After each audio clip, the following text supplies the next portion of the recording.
talking about what everybody else is talking about. Then bringing back Robert Downey Jr. for Doctor Doom.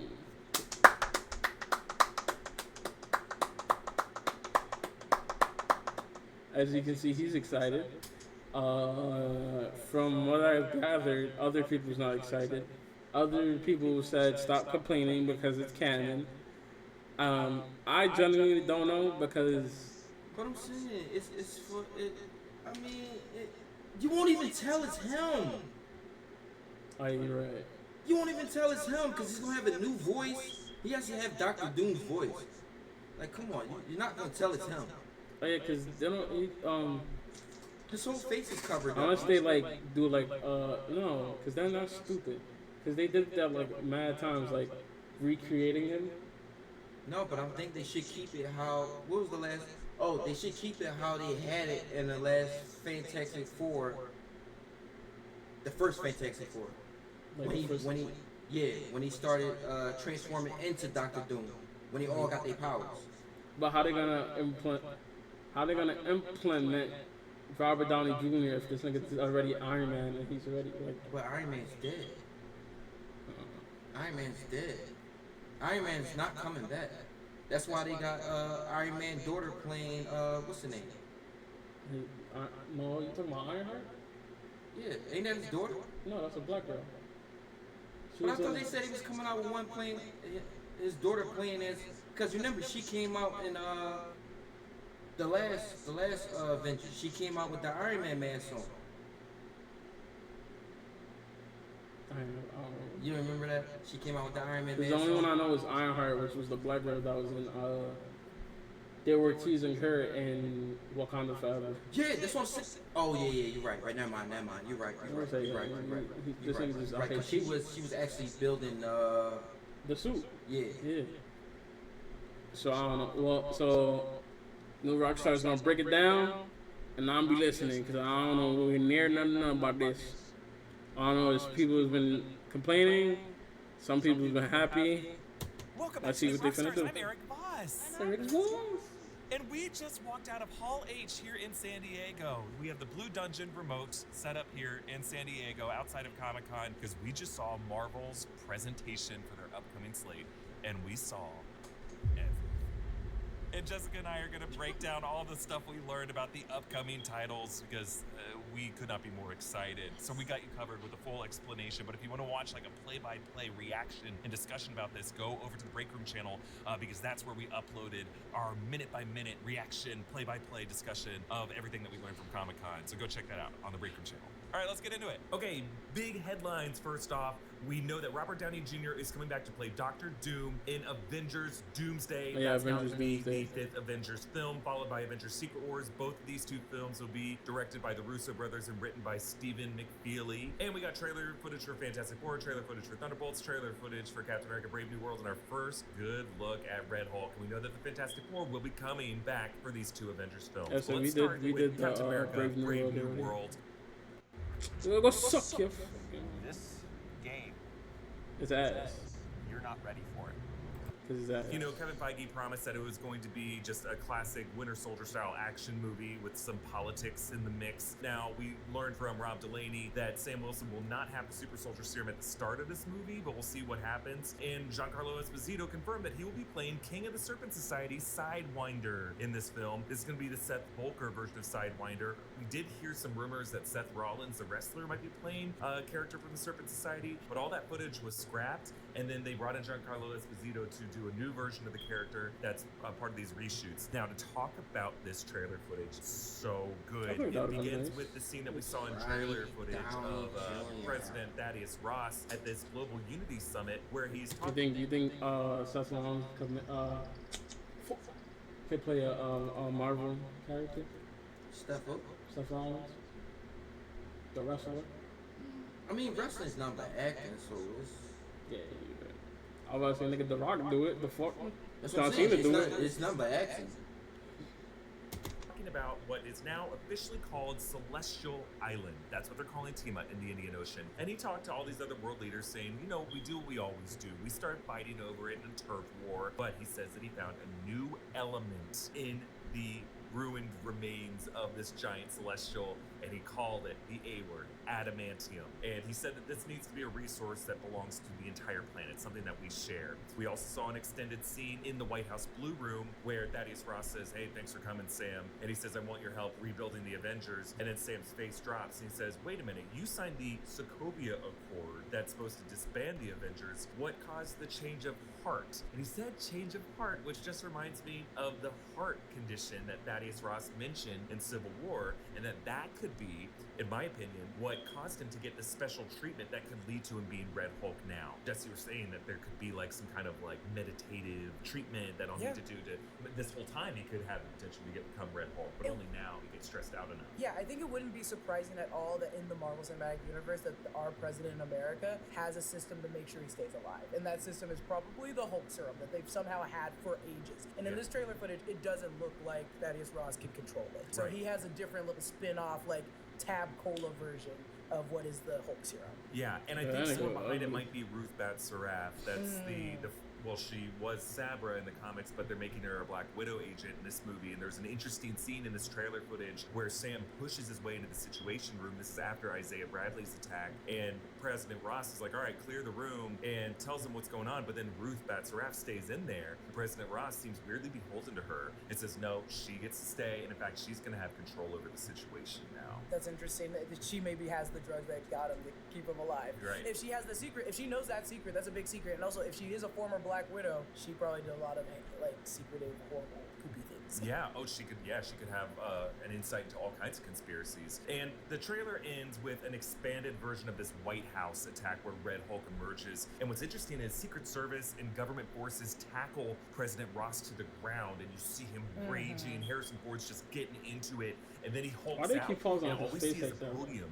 with the presidential seal on it, and I thought all we were going to see is just a red hand reach out. No, the entire Red Hulk rises out from behind it. His shoulders are hulking out, and like it's not so much the CGI that's impressive. In my opinion, it looks amazing, but it's really just the movement. They really did some great mocap with Harrison Ford or whoever they got to do this part of it. But he's like adjusting his shoulders. He looks like someone who's just like stretching out of a sweater that's too small that you get for Christmas, and like his shoulders look good, his chest looks good, and as you said, Jess, he's roaring, raging out of control. He is an animalistic monster. It's not at a perfect time. It's like at a press briefing that it happens. Also, I think somewhere he did mention like he is the one in the mocap suit and it took forever. And Stop zooming in on that man like he's that. done worse things from him. Like, why would you do that to him, man? Now we're gonna move on to Thunderbolts now, and Jess is gonna break down all this trailer footage as much as we can remember from our notes in a separate video. But just to kind of recap the big highlights from this Thunderbolts panel. Yeah, the Thunderbolts panel was pretty insane because it was also like 9 people on stage. Yeah, a lot of people on stage. They also addressed the asterisk in Thunderbolts. The one thing we all want to know because it is very confusing. To which Kevin Feige still will not disclose the information. He will not tell us. No one knows what the asterisk means, and eventually we'll find out, and Eric will stop being mean about it. I hate it. You're allowed to. He does clarify though, the Thunderbolt's name and Thunderbolt Ross are 2 different things, and it's just because that's how comics work. Yes. You guys gotta stop running on Kevin Feige about this. I don't know why he's upset about it, but he is upset about it. Hannah John Kamen, who teases how Ava Starr, aka Ghost, is with other characters, and when I say that, she talks about how she ended the last movie she was in, which was Ant-Man and Wasp, to now, how that character is going to act. Because remember how hostile and mean and damaged she was in Ant-Man and Wasp? Oh, I know who that on is. a group of team. Is she gonna trust anyone? Because her own father basically blew her up. Right. We're gonna talk about how that character works in this. Julia Louis-Dreyfus is playing Val, and she promises that Val wants more power and also wants to kick some ass. Then we get Thunderbolts trailer footage, and the centers around like some Black Ops extraction mission for Bob, aka Century, who is also bulletproof. I think that's fine to disclose. It's insane. It opens with the young Eleven knocking on Alexei's door of her father, aka the Red Guardian. His apartment is disgusting. It is a mess. He's clearly not doing well in life, but he just wants to look like a good father. We get U.S. agent, aka John Walker. He has a toddler now. He has a little baby. But he's reading on his phone an article about him being a fallen hero because the last time we saw him, he kind of murdered a man with a shield and is now disgraced. His phone was also in dark mode because his soul is dark. I love that take. I love it.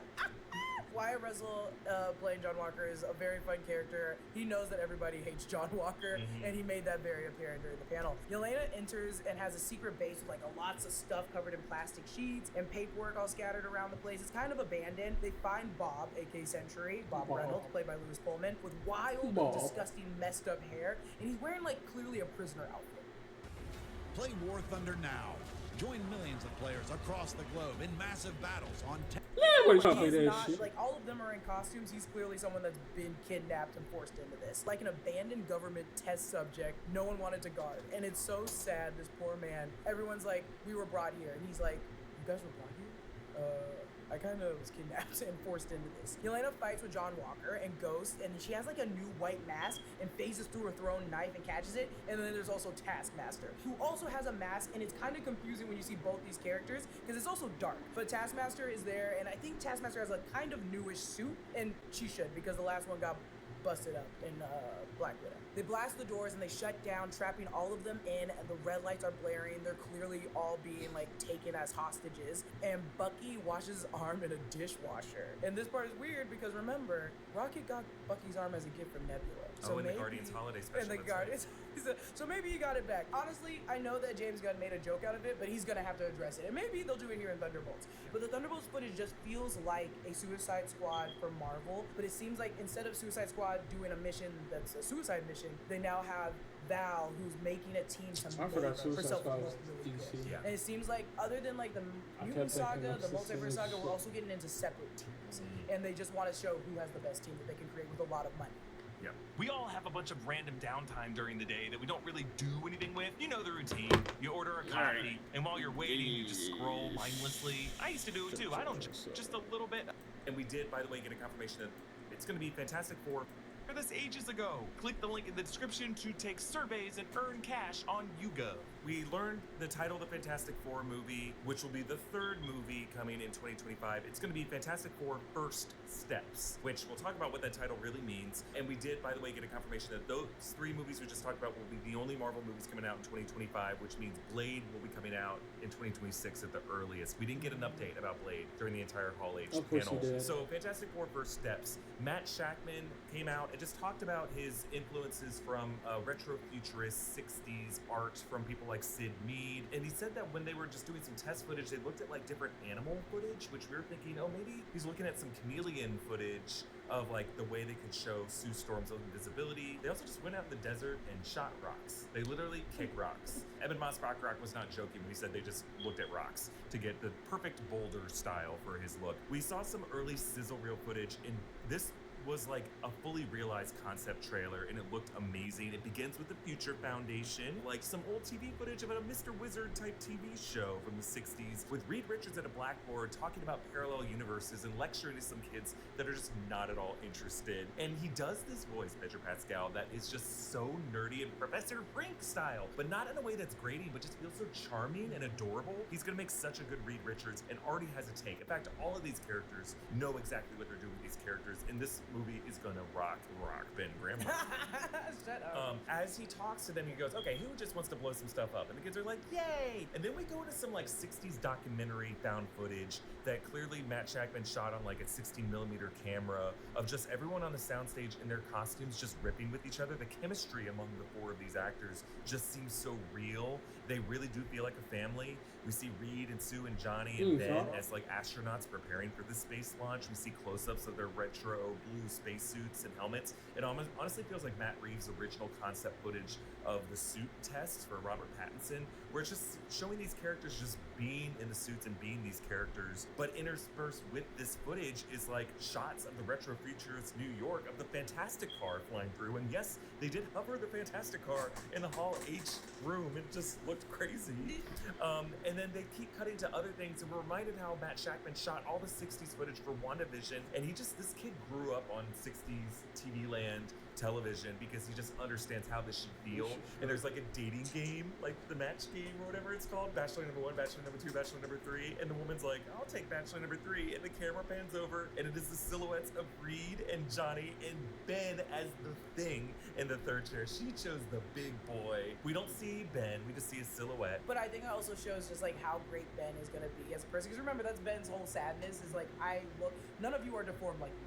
I was the one that got deformed. But he's a heart of gold, and everybody wants to be with him. We see them in the Baxter building, which is interesting. Like, there's a shot where Reed grabs Sue by the hip, and they're just like, yeah, we'll always be. I mean, it's just feels so real and surreal in the best way. But the trailer ends with an amazing shot from inside the Baxter building, and Galactus looms in. Seems a lot smaller than Galactus should be if he's a planet devourer, I will say. But he leans in and his eye just looks in through the window, and we're all terrified. Now, this is concept footage, so we don't know if anybody outside of us in Hall H will ever see this. I think they just wanted to give attendees like Jessica and me a sense of what this is going to feel like. But just on vibes alone, I'm ready for this movie. It's so cute. It's so great. It does a really, and I know Joseph Quinn mentions it a lot during the panel, how family is first, but this is the essence of family. That came through with that footage. Yeah. It was like, oh, this is a family that's working together, teaching the next generation. They're beautiful. Here they are creating.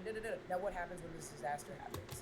Do you think they're gonna actually implement Galactus in MCU? Yeah. It would truly make sense. Definitely makes sense. Who beat that nigga? Who beat that nigga? Silver Surfer.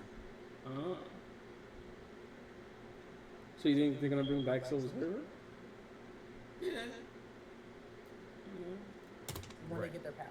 It honestly feels like the vibe of The Right Stuff or The First Man, and I think that's what they're going for by first steps. They're going for the original NASA idealism of taking those first steps on the moon, but the first steps into what? Into the multiverse, into science as a concept? Because it seems like a celebration of science. We see this scene at the very beginning where Pedro Pascal is doing that voice, and he's like, you guys want to see like an explosion? Also, And when doesn't the it not fuck remind they gonna you drop the of chill? Kang in Loki season 2? Oh, Victor Timely. When Victor Timely was showing, it was the same kind of status. It We wasn't ain't the bring same that like man back. showing a bunch of adults that want to buy it, patent it, but it was still like, oh, look at this. You think they're gonna bring him How back? this You think they're gonna bring him back? No. transitions. We've seen this No, exact he has done stance, this. this exact scenario. And speaking of Kang, let's talk about the big announcements at the end of the panel. Again, no news about Blade, but they said that the Russo brothers are going to be directing the next 2 Avengers movies. And they did this thing where they're like, we have to get special directors to do it. And then they showed a reel of just Captain America, Winter Soldier, Civil War, Infinity War, and Endgame. It's like, yes, we all know and like those movies. We know who did. We know who did. The reveal wasn't that big of a reveal, but I was like, I'm more revealed from you guys just saying the Russo brothers. You don't need to show me the footage they did. But it also kind of cements the fact that now the Russo brothers are known to be the Avengers directors. That seems to be the case. They're Never the mind, directors. Joss Whedon. Get out of here, Joss. Joss, get out of here! Get Who's that that? Joss out of here. Now, we learned guess the from whole director. a press release from Agbo, that's a production company, that Stephen McFeely of the Marcus and McFeely pairing, Stephen is going to be writing both of these movies. So there's Christopher Marcus and Stephen McFeely, and I guess they had a big breakup because one's taller than the other. I don't know. But only one of them right now is directing or is writing both of these scripts. But they introduced that they're going to be doing Secret Wars. They both had this relationship with reading the 1985 version of Secret Wars with the Beyonders as kids in the 80s. And then while they were Marvel directors, Sean's been here, time runs out. 2015 Secret Wars came out. They said that they need to make one movie before Secret Wars that properly sets it up. And then they showed the title, and it was Avengers Doomsday. And the lights turn green, and we all know that Doctor Doom's coming. And then they're like, we need one actor who can play Doctor Doom. And then the stage filled with these creepy cloaked people with metal masks, and one of them was wearing green. And that person stepped forward, and who was it? It was Robert Downey Jr. So the scoops that you've seen going around that Robert Downey Jr. is coming back as a version of Doctor Doom is happening. And it just poses all these questions. But he said these specific words. He goes, New mask, same task. new mask, same task. And Anthony Russo repeated that just to make sure that we all heard it. So I think what they're saying is it's a different mask. It's like a different face than what you're seeing, but the task is the same. Yeah. And I think what they're signaling is that the original game plan for Secret Wars and for what King Dynasty was going to be is the same. Were you born between 1989 and 1999? If so, you can get $250 to spend at Ain't nobody Taco want no Bell. goddamn $200, They were $50 gonna do Taco Bell. Ain't turns nobody want to try out, to like shit all just day. Secret Wars the way What's wrong with Jonathan you? Hickman wrote it, but that they're just gonna have a different person as the mastermind of it all, and now it's gonna be God Emperor Doom, as we saw on the cover of that comic book, Secret Wars #5 in Deadpool and Wolverine. They were telling us this is a plan, this is now the plan, and they're just going. I think they were always going to do that. They were just going to have Kang instead of Doom, and now they're just going back to the they're original just going plan. back to the original plan. And so we're wondering, does that mean we're done with Kang? No, I think we're still going to have a version of Kang in this movie, but I think, Iman Vellani did that interview with us last year, and I think they're going to do something similar to what her theory was, which is that they're going to take Victor Timely or Kang or the Kang variants and make them the Molecule Men, make them the Owen Reeses of every universe. They're kind of the death trigger, but maybe there was one universe where the anchor being was Robert Downey Jr.'s Doctor Doom, and he got ahead of this plan, and then we're gonna see Doomsday be the story of these apocalypses across the multiverse, and all these other universes are dying, and he comes from a universe that dies. I guess we're gonna just have to wait and see if he comes from the same universe as the Fantastic Four, because again, the Fantastic Four are going to appear both in Avengers Doomsday and Avengers Secret Wars, so it just remains to be seen. I think my theory is that the Fantastic Four movie is gonna end with Galactus devouring that Earth, and that universe will have a Robert Downey Jr. playing that Victor Von Doom from that universe. In general, I believe that completely, that it's just gonna be like him coming from a devoured universe, and he's gonna be bad. Also, the existence of Tony Stark with the Future Foundation is such an interesting role to play, and that's what I'm very looking forward to. An evil Tony Stark, is he still selling wars? Yeah, I don't know if he's Tony Stark. I think he's just going to be a Victor Von Doom from this doomed universe, and that it's just a interesting coincidence that it's Yeah, 'cause Robert how they Downey gonna play Jr. that? who is kind of this How they anchor gonna play the being that Tony faces Stark Robert and Downey then, Jr. He's an anchor he's being. Dr. And that's so Doom. It don't interesting. make And sense. on the heels of Deadpool Wolverine, how they're laying it up for us that he is an anchor being. And I always forget that, yes, Tony Stark is just an engineer. He's very smart. He can't just be a Doctor Doom. So do you think in Secret Wars that's when we get our 616 Thor or our 616 whatever, and they're like, Tony, you're dead in my universe. You were a hero. And he's like, leave me alone. Yeah, I think leave me alone. the way Deadpool and Wolverine ended, without spoiling things for people who maybe haven't seen it yet, I think we are headed on a collision course between the Fox X-Men universe of 10005 and 616, and that certain things that happen in Deadpool and Wolverine are going to pay off in Secret Wars, but not in Doomsday. That's my theory. No, yeah, because Doomsday's going to just set I agree with that. up Secret Wars. Yeah, it's going to set up Doom. But you I feel like think they're just gonna the fuck. They're gonna keep bringing niggas from different timelines and then put them in this timeline. May 2027? Fantastic, and you think he's gonna go from Fantastic Four, the world's gonna be devoured, then here comes Doctor Doom into Doomsday. Yes. Okay. I think we get a post-credit scene of Robert Downey Jr. as the Victor Von Doom of that Doom. Oh, that's the reveal. That's true. That's the hard part. Is like, yeah, that's gonna be a post-credit scene, even though it was revealed today at San Diego Comic-Con that he was gonna be. But we'll see how he looks. Yeah, we'll see how He's he gonna have some looks. weird goggles. But we didn't get any updates again about Blade or the Disney Plus titles. I think they're all coming in August at D23, and I think they're gonna answer the question of that f***ing asterisk from Thunderbolts. I'm gonna kill you. Yeah, it was all movies today, anyways. Too. They were like very sure to be like, we're just talking about the movies. We're not talking about any of the Marvel television shows. Right. Hey Jess, let's show what we've been looking like this whole time in the blue screen background. So that's everything we saw. Let us know in the comments below what you're most excited for. And yes, I am wearing our new Fantastic Four design. That is so cool. Yeah. Like I'm ready for it. me too. I gotta catch up. I ain't gotta catch up. I'll probably like look up what to watch. But I kind of see where they're going, and if they do it that way, that would kind of make sense. Of like bringing him from a different universe, because that's what they did in Deadpool, so it would make sense. And I feel like the tavern or the TVA is like playing a big part in these movies now. Yeah. So we'll see. Are you guys excited for the upcoming movies? Let us know down in the comments. Do you agree with them doing this, or do you not agree? Let us know down in the comments. Make sure you like, comment, subscribe. See you in the next one. We out of here. Peace.